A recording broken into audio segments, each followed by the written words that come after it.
Facing, external machining, drilling, and internal machining, all routine steps, but even the basics must be precise. The milling on the face gets interesting here. The cycle for the round groove, G75, is a bit more challenging, especially in terms of angles and positioning.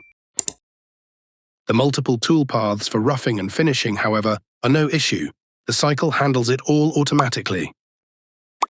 A second groove is now machined, rotated 180 degrees. This could also be done using G77 on a circular array, but here G79 is used twice. Two rectangular pockets concentric with the groove's starting semicircle are also machined using G79 twice. Finally, the T-slot cutter takes care of the last step. On the second side, we continue with facing, longitudinal turning, finishing, and finally, two grooving operations using G86.